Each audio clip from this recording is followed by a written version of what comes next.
Ladies and gentlemen, I'm meadsy69. Welcome back to some Hold My Beer. Yes, these battles are very close, and you don't really get much closer than these, especially the second battle we're going to watch. This one is unfortunate, but he did his best. He did his best. So first up, we're going to watch Lulu driving the Object 268. Now, the Object 268 used to be one of my all-time favorite TDs to go to. To be honest, I don't play it much now. I don't really play the Object 268. If I do play the Blitz, I normally pick other tanks, not because it's a bad tank. It's actually a very good tank, but I don't play as much Blitz nowadays than I used to. But nevertheless, the Object 268 is still a fantastic game, and we're going to see a fantastic game here on Mayan Ruins. So he's holding the TD spot here, and that was an unfortunate bounce on the VK72. He could have really dealt with that penning, especially this early on a tank that is super heavy like the VK. So he's just going to sit back, but at the minute his team are just, I mean, the guys up here are just bleeding hit points, and this T57 is about to die. So there he goes. The IS-7 is coming around, and he does get a shot into him, but the Kranvagn now, one of the strongest tanks on the team, he's literally isolated against 7 tanks. So not too good for these guys. I mean, I know they pushed the middle. At least they didn't go far right. But, you know, that's where a lot of these tanks go. Now, that was, again, an unfortunate bounce on that E50M. So that's 2 shots that really could have been penned, that really should have been penned. So he just has to be a bit more cautious and take a bit more time in aiming these shots, because every shot counts. So 1,100 damage at the moment. He's still looking at staying here and protecting this side, and before you know it, that is 3 tanks down. He's going to go for the HE shot there. Unfortunately, doesn't quite penetrate, but he got lucky, because I don't think he should have got that shot. The standard B was unfortunate because the E100 is actually pushing him. So I wouldn't say karma, but he got away with that. That standard B got away with that, but he didn't get away with that one. So that guy is now a 1 shot, and I love the fact that he is looking for cover every time he shoots, and just before he reloads, he goes out of cover. So he doesn't go out of cover once he's reloaded. He goes out of cover whilst he's still reloading, but by the time he gets there, he's reloaded. So it's really good play from him, and his team have started to bring this back. It's now a 3 versus 5, but the E100 is losing hit points. He's now a 1 shot, and unfortunately the guys can't get here quick enough, but he does get a shot on that IS-7. So there goes the E100, a 3 versus 5 now. But you've got to remember that there is an E100 coming from the right, and he recognizes that, he realizes that, so he's going to go for him. And again, that was a beautiful shot into that hatch there. Now the Object 268 is very troll for the armor. 1,600 block damage now, and hopefully he should be able to deal with this E100. If he can get another bounce as well, that would be great. But at this point, I'm not really expecting any bounces from this E100. You can see him wiggling. He's trying to bounce, but he's just going one-on-one with this E100. But now the pattern has come to help, but he is a 1 shot. So it is now a 5 versus 2. The pattern is a 1 shot. Not sure what the pattern is doing, really. He could have actually got behind the E100 instead of just sitting there. And that, yet again, there is another bounce. Again, what is this pattern doing? Get behind this freaking guy, because at the minute all he's doing is bouncing. He could have used that opportunity to get behind. If he tries to get behind now, then they're going to have shots on him, and he's just going to get wrecked. But our guy Lulu does, I think it's a guy, could be a girl, I mean, who knows. So they do finally take care of that E100, but they take a nasty shot from the VK. So he's now a 1 shot. The pattern does take care of the Sheridan, however, but the IS-8 does clear him, and before you know it, Lulu is on their own against 3 tanks. 7,000 damage at the moment, and 3 tanks left. So it's going to be a big ask, because there's what, an IS-7, an IS-8, a VK. These are all big tanks, big heavy tanks with good guns, and he does yet again, or they do yet again get another bounce. That's now almost 7,600 damage, and at this point you know it's kind of game over. You know it's kind of game over. You've got the IS-8 to the right, IS-7 coming from the left. He may get one more shot. He does that and they get another bounce. So object 268, and that is 3,000 blocked damage. He's going to go for the IS-8 there. Could have just stayed and maybe took another shot on this IS-7. Nevertheless, it was a fantastic game. Just very, very unfortunate that them heavies at the start just bled hit points very, very quickly, but still an outstanding performance. And that almost wasn't an ace. That was only 1,400 base XP. So any lower than that, that probably would have only been a first class for that much damage. But I think they held that corner well. It was just unfortunate that more heavies weren't there helping the other heavies that was there. So yeah, but still a fantastic game. Now this next game, what a game this is, from XNXX. So we're just going to call him X, driving the VK9001. Now this game is probably going to be the closest game you see all year, but it's a banger. It really is a banger.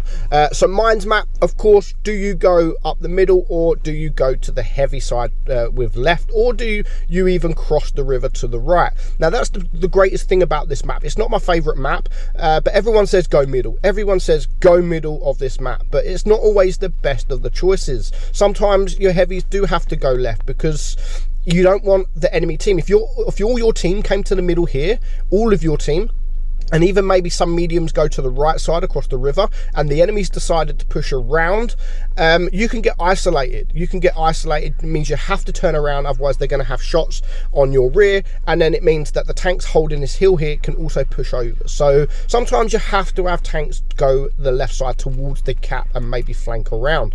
Not always, but you know, sometimes you have to. But there goes the E100. He's gone very, very quickly. It means now they have to just hold this hill. There is a couple of people holding this hill. Luckily there's only one tank destroyer on the enemy team, not two. This map becomes very, very boring when there's a lot of tank destroyers. But now if you look at the mini map, all the team have gone right, or to say the enemy's right, they're left, so he can now push forward, and he's going to do exactly what I was saying happens in the middle here, like flanking around and getting behind him. But this Mortian's waiting. This Mortian is waiting for him. He does get a nice shot. Now look, pay attention to the block damage counter on this game, because he bounces an awful lot. He bounces more, he bounces about the same amount of damage that he gets, basically. So he's now at the moment a 1 versus 1 against this Mortian. Hopefully he doesn't low roll and he can take him out, and he does that, and he gets yet again another bounce. So already that is 3k damage and 1,500 block damage, and it's now a 5 versus 4. But he will have the advantage because he's now going to be able to get around these guys and hopefully come from behind, depending on where they're looking. But of course the Jaeger's got himself into a position where he can't really get flanked, so luckily someone tracks him and he does manage to get a shot into him, but the tortoise is gone. So now that is a 4 versus 4. The VK90, if no one's got the VK90, it is very much underrated. When this tank first came into the game during a test, when we tested it, it was really a meh tank. It really was. The armor profile was crap, but since it's been released to everyone, it's actually a very, very strong tank. Played correctly, it is such a strong tank, and it can actually be OP. But the enemy team now, they've got the upper ground, they've got the higher ground, and of course they're holding it at the minute, and there's still a lot of hit points left to go. So 2,000 block damage, 2,460 block damage, and it's now a 3 versus 3. Almost gets a nice shot into the VK90 on the enemy team. Now what he needs to do is try and keep his waffle alive as long as possible. If the waffle can get one more shot in, then that could actually prove vital, especially if it is against that VK90 who is a one shot. But he's being very risky here. He doesn't need to come out, and you can see these two heavy tanks are aiming for him, which is the right choice. Go for the lower hit point tank, go for the one shot, but they both miss. The VK misses the waffle and the waffle misses the VK. So at least we know that the VK is on a one shot and on a reload, and our guy X does manage to take him out. Now he's going to be able to push this IS-7 here, because the IS-7 at the moment doesn't want to know him. He wants to know the waffle. Again, the correct choice to go to. So well played there from this IS-7. So 5,800 damage at the moment. He's only on 1,500 hit points so far. And this is where the troll shots happen as well. Not just for him, but for the enemy team as well. So they both managed to get a bounce. Those of you that know that IS-7 is one of the most trollish tanks in the game. Very, very troll with that armor profile. But he does get a shot there. But he's to win this, he's going to have to bounce a few more shots, and he's done exactly that. Bounced one shot from each of these tanks. Brings the 50 TB down to a one shot. Now, he could attack the 50 TP here and ignore the IS-7 to clear him, but he's just going to get into a safer position and hide from that 50 TP, which again, that can work as well. If you're not comfortable with ignoring a tank to go for another tank where that tank could possibly have some rear shots on you, then just try and hide as much as you can. And look at all these bounces coming his way. 5,200 block damage at the minute, 5,600, but of course it's almost not working for him as well. He's getting very frustrated with this IS-7. Yet again, another bounce from that 50 TP. Now the IS-7 has kind of learnt his lesson and is trying to go behind, and yet again another troll bounce into that guy. So currently 6,100 blocked damage. He's now on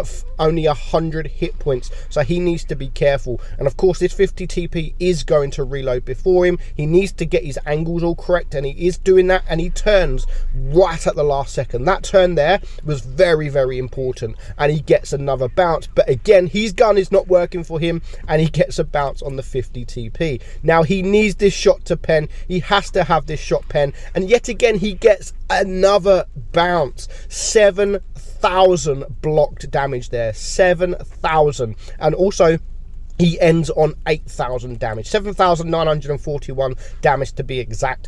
Absolutely amazing. Yes, it was very troll with those bounces, but he had an amazing game. He had an amazing game. So thank you, X, for sending me that replay. So I hope you guys enjoyed it. Have you ever got as lucky as our guy X here, driving a tank, getting that much block damage on top of the block damage, getting that much damage? I know people have got much more block damage than 7k, but they've not got half as much damage that this guy has got as well. So let me know in the comments below if you've been this lucky in the game. So I hope you guys enjoyed it. I'm meadsy69, and I will catch you all soon. Bye bye.